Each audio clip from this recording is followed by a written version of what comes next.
NKRI, Negara Kesatuan Republik Indonesia, negara yang berlandaskan Undang-Undang Dasar 1945 sebagai konstitusinya. Salah satu pasalnya memuat tentang pertahanan dan keamanan, yaitu pasal 30 ayat 1, yang berbunyi, tiap-tiap warga negara berhak dan wajib ikut serta dalam usaha pertahanan dan keamanan negara. Komponen pertahanan dan keamanan terdiri dari TNI dan polisi. Kami mewawancarai Bapak Edmond Ilyas, mantan Jenderal Polisi, untuk mengetahui lebih lanjut tentang Hankam. Kalau dari polisi itu kan tugas polisi itu kan Kamtibmas ya, berarti menjaga keamanan negara, keamanan di Indonesia ini, tentu ancaman kriminalitas, ketertiban, nggak ada orang yang melanggar, menegakkan hukum. Jadi kalau ada masyarakat yang melanggar hukum, itu tugas polisi di menjaga keamanan, ketertiban, dan penegakan hukum. Itu tugas-tugas kepolisian yang sampai hari ini tidak akan berubah. Menurut Om, bagaimana upaya yang udah dilakuin aparat negara sekarang itu ABRI sama polisinya? Apa yang udah mereka lakuin dalam bidang pertahanan dan keamanan untuk Indonesia? Kalau bidang keamanan di luar tadi saya bilang supaya ada dimengerti bahwa keamanan itu di tanggung jawab kepolisian. Pertahanan lalu TNI darat, lalu udara. Saya mulai keamanan polisi dulu. Dan keamanan Polri sudah berusaha satu mengenal personil. Kita kan terbatas jumlah anggota Polri. Nah jumlahnya, kedua juga memperkuat kelengkapannya. Dulu kan kapal-kapal sedikit, terlalu banyak pos-posnya semuanya. Terus posek-posek pun ditambah, kelengkapan tambah. Wah, di Jakarta mungkin itu masuk keamanan. Mobil patroli dulu nggak ada di Makoba. Sekarang udah punya helikopter sendiri, udah punya pesawat sendiri.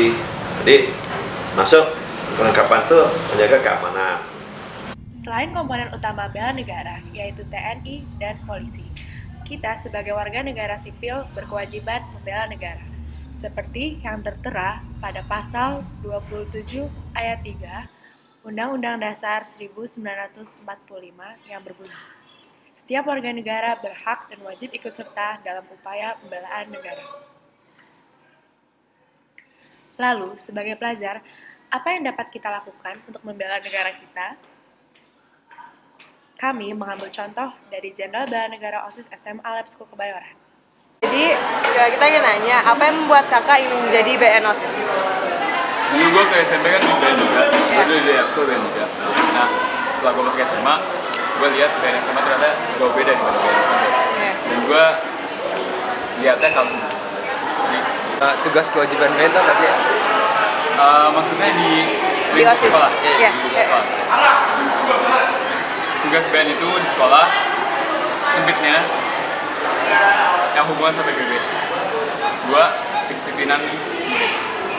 Buat yang kedua ini, kita nekenin ke gimana caranya adik-adik kita bisa jadi lebih bagus. Hal yang penting disiplin. Itu nomor satunya itu.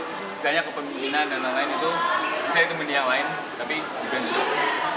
Menurut kakak tuh bedanya BN sama Hankam tuh apa?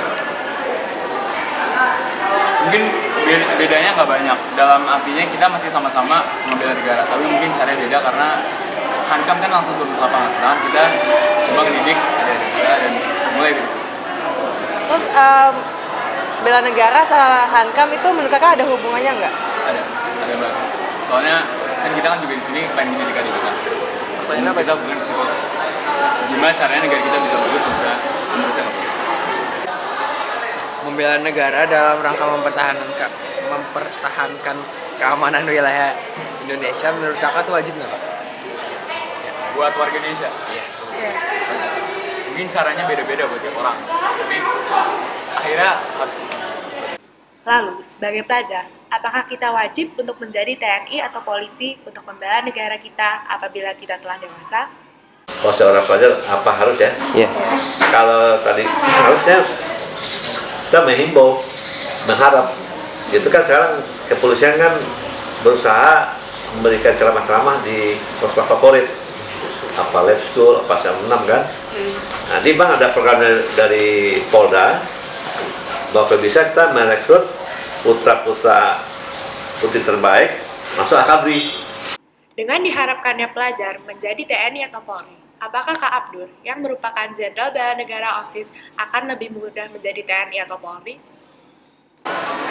Seharusnya sih, sebenarnya kalau siapa bisa kamu masuk BN, butuh disiplin, dan itu sangat penting buat masuk Hankam. Maksudnya kalau misalnya setelah ini gue masuk Hankam, kita harus ngapain? Kita harus ngapain aja. Banyak sih harus disesuaikan, kayak disiplin mungkin harus jauh jadi tingkat, misalnya kita bakal masuk lapangan kan, dan mungkin fisik masih harus lebih. Terus menurut kakak Hankam Indonesia sekarang tuh kayak gimana? Tahanan dan keamanannya, iya kondisinya.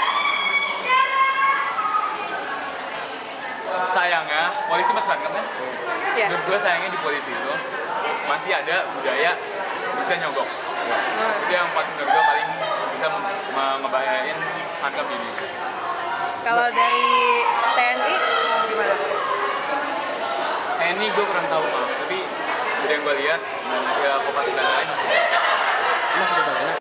Namun, sebelum menjadi TNI atau Polri, pasti ada yang dapat kita lakukan sebagai pelajar saat ini dalam upaya mempertahankan negara.